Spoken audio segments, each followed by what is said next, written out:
I am not an expert of Gen Z, but I am a Gen Z, surrounded by Gen Z, just like you.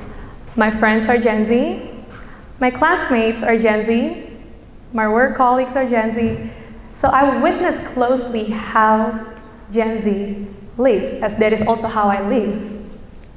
So what I did was I went around to my close friends and had a conversation with each and every one of them and listened to what they had to say about the toxic mindset that our generation is prone to. And there were moments when we were feeling down about ourselves, feeling down about our lives, and at some points we were feeling pressured because others are doing so much better than us, or when others seem to have their life all together while we are still struggling on our thesis proposal. We are still struggling on finding a job or even midterm exams in class. We start to feel it even more with the existence of social media, because we, Generation Z, will live and grow up in an era of technological advancement. The first thing we do when we wake up in the morning is we scroll through our Instagram, and the last thing we do before we sleep is scrolling through our FYP on TikTok. Well, thanks to social media, we're so up to date about other people's lives, from your best friend's life, to your colleague's life, to your childhood friends who you had lost contact with lives, to celebrities' lives. Kendall Jenner is doing blah, blah, blah. Kanye West and Kim Kardashian are blah, blah, blah. Justin Bieber and Hailey Bieber are going through this and that. Even to some strangers that you don't even know who, but they just pop up on your Explorer page somehow. That's what happened. And I'm here, I'm not going to say, don't compare yourself to others. Grass is greener on the other side. Or don't lose motivation, you have been doing great. Everyone has their own time in succeeding. Focus on yourself, because as much as we know that these words do have a point, sometimes they don't really help, aren't they? These words are just not really helping. So one time I had a conversation with a friend of mine who knows me really well. My friend asked me a very important question. Do you think you know yourself well? Well, at first, for me, it seems like a dumb question, because what would you say if someone come to you and, hey, do you think you know yourself well? Of course you would say, yeah, I mean, I am me. But then I realized just how important it is to ask this question and to actually reflect upon this question. And a few days ago, I asked my friend, hey, the other day when you asked me if I know myself well, was it because it seems to you that I understand myself wrongly, like in a wrong way? And then my friend answered, no, of course, it's not my place to say. It's just because you have a lot of dreams, and I feel it is important for you to understand yourself well and very thoroughly before you do anything. And then my friend continued, and the contrast of understanding yourself well is not understanding yourself wrongly, but it is not understanding yourself well enough. Now there's a very important thing that I took out from this that fits in perfectly with the message of today. And notice the word not understanding yourself well enough. The word not enough. The word enough means it's just enough for what's needed. So it means the bigger thing you want to do in life, then the better understanding that you need to have of yourself. That's just how it works. Do you think you know yourself well? Because the rest of the 10 minutes ahead of my speech today, that is what it will make clear about. Now, when we put expectations to ourselves, I want to be financially independent before 20 years old and no less. I want to get a straight A in campus before I graduate. After I graduate, I get a straight A, cum laude. I want to get a high-paid job by 25 years old maximum. All of this keeps us going, indeed, And that drives us to keep improving, and we know that we are supposed to work towards them healthily. So the question that is left to ask is whether or not we have been working towards this goal in a healthy way. Now, most of the times, without us realizing, especially our generation, in this hustle cultural world, in this fast-paced working environment, we often find ourselves trapped in what we call as unproductive productivity. Perhaps you have been studying so hard, you have been working so hard, but you still feel like you're not achieving as what you expected. We keep on looking at others and saying, oh, they're doing so much better than us. So what can I say? I mean, the world makes us feel like we're not doing enough, right? Maybe you have worked so hard. Well, you know what? Maybe you're not doing enough indeed. Maybe I'm not doing enough indeed. Maybe we're not doing enough indeed. But no, I'm not talking about not doing enough as in how much sleepless nights you need to have in order for you to pass that exam. I'm not talking about how much more working hours that you need to add into your day-to-day working life. Because no, perhaps you have worked for 25 hours a day. Perhaps you have sacrificed your health and gotten sick because of those sleepless nights for the sake of that exam, for example. Because we grow up being taught that in order to be success, we need to study hard, we need to work hard. But little were we taught about how important it is to intentionally get to know ourselves better. Now notice the word intentionally there, because maybe we wonder, of course I do get to know myself better day by day, like it's just natural, right? Learn by experience, learn by mistake. But the word intentional there, getting to know ourselves intentionally, making it intentional is something different. Because in this hustle cultured world, in this full of information world we get from social media, get from Instagram, from TikTok, it is almost that we have no time, we don't put enough intentionality to push the button of pause, to stop, and actually reflect on ourselves and ask ourselves if we really know ourselves well already.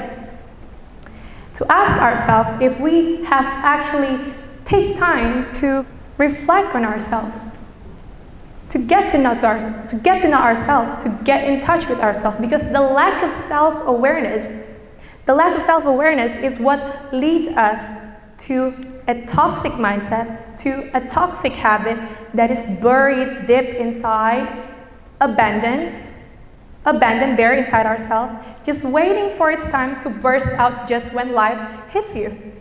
Let's say you have this big event coming in 3 months, and you have this dress, beautiful dress that you really want to fit into. And what you do is you start to have a goal on slimming down your body, and you want to build this abs muscle in your stomach. So what you do is you do 100 sit-ups a day, and you eat only twice a day.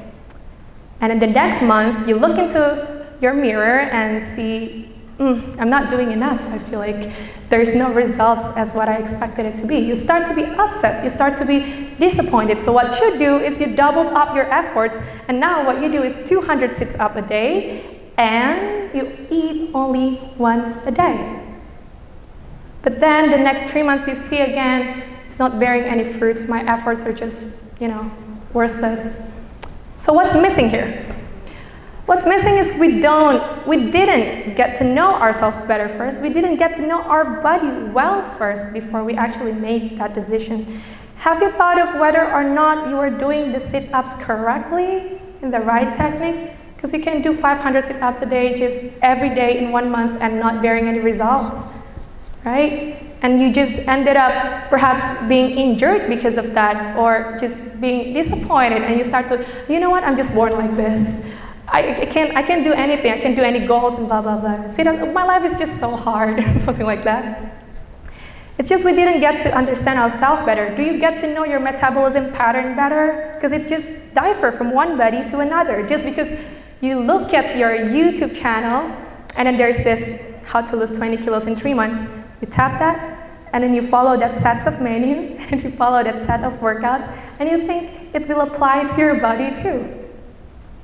And then you end up being disappointed somehow. So it's just somehow counterproductive, and it's also sometimes lead to a toxic mindset when you make other people's becoming your anchor and judge of your own growth. Because those 500 sit-ups without the right technique, well, it bear a little result, but not as what you expected. It's just less effective. Now there's this quote from Albert Einstein. Insanity is doing the same thing over and over again, but expecting different result. Maybe you have heard of it. So the point here is to get to know yourself better. Notice somehow people, they even hire a personal trainer for themselves or a nutrition expert to get to know their body better. And that is what's needed for you to get the right method, the effective method of a diet and workout. And now in life, in any aspects of life, you are your own third-person perspective. You need to be able to look into yourself outside this circle of yourself in a third-person perspective and give an assessment with honesty to your own self. With honesty, getting to know ourselves better with intentionality. Because why? Because there's this, what we call a self-lens, the lens that we use when we look into ourselves. It's just like glasses that you are using right now. Once in a while, you're gonna do this or like this to fix the position of your glasses, just so you can see it clearly, right? And that's what happened when we are taking a pause in this hustle culture, in this fast-paced working environment, to pause and fix the position of our self-lens, because otherwise we can't assess ourselves well. We can't assess ourselves with honesty. We just clouded. As human, we're clouded by emotions, by subconscious tendencies of, overwork ourselves, or just those weaknesses that we're not even conscious about. There are two components of self-awareness: the conscious parts of ourself and the unconscious parts of ourself. Now, the conscious parts is just when someone asks you, do you think you know yourself well? Well, I'm going to answer, well, I know I love coffee, I love shopping, I know I'm a stubborn person, and I know I love to work in a team. That's what conscious. And the unconscious parts of yourself is those natural tendencies that come out in your life when you're not even aware of it. For example, you say you love to work in a team, but you have those natural tendency of putting all your work in your own plate to work it by your own self, because you feel like, it's just going to be more effective if I do it all by myself. And that natural tendency, if you don't master them, they master you, and that will become a dangerous thing. That will become counterproductive. One of the examples is what I got from the book of 48 Laws of Human Nature by Robert Greene. There's this term, what we call as the law of grandiosity. It says, even a small measure of success can elevate our natural grandiosity, an unrealistic sense of superiority, a sustained view of oneself as better than others.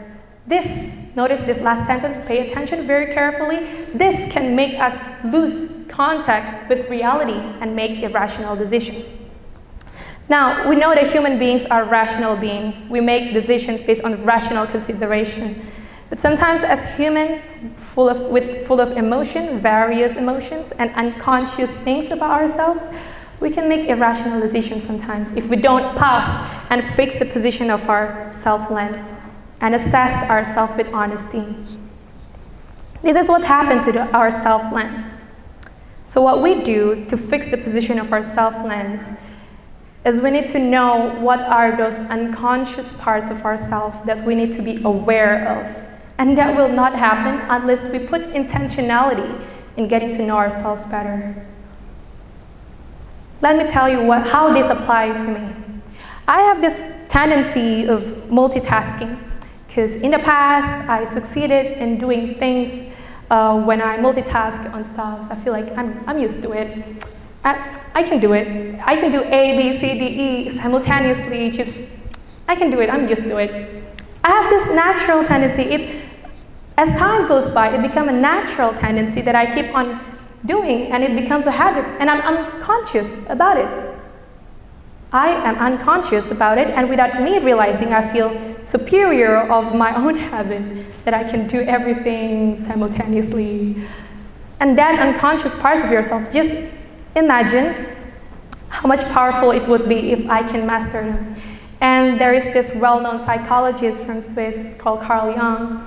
He explains this very perfectly.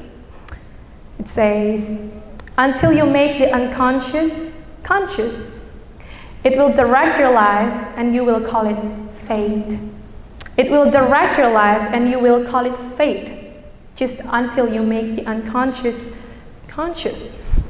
So those unconscious parts of yourself, be it a habit, be it natural tendencies, be it a feeling that you have, oh, I am unconsciously just usually feeling defensive when everybody gives me critics. I naturally feel defensive when people give me critics, or I subconsciously buy things when I'm scrolling down Shopee or Tokopedia and all that.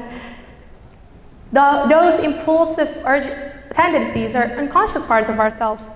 So what happens is it will direct your life and you will call it fate. This is just my life. Life is just so hard. I'm not born as smart as her. I'm just not as good as him. You blame it on unfairness of the world. You start comparing yourself to others in a toxic way. See, just how important it is and how powerful and how more progressive it could be if we just put to the front what we call a self-awareness, to intentionally get to know ourselves better, intentionally. And how do we do it is to first, make an honest self-reflection a habit. Second, learn to master the unconscious parts of yourself. And third, turn it into your powerful tool to move forward in life. Just by doing so, you can be in as many races as possible in this life. You can dream as big as you want. You can have as much goals as you want. But let us not neglect this invisible step that we need to take. These unseen steps, a necessity, especially in this era, the world we are living as Gen Z. This invisible step needs to come first before any other steps that comes along your way. Thank you.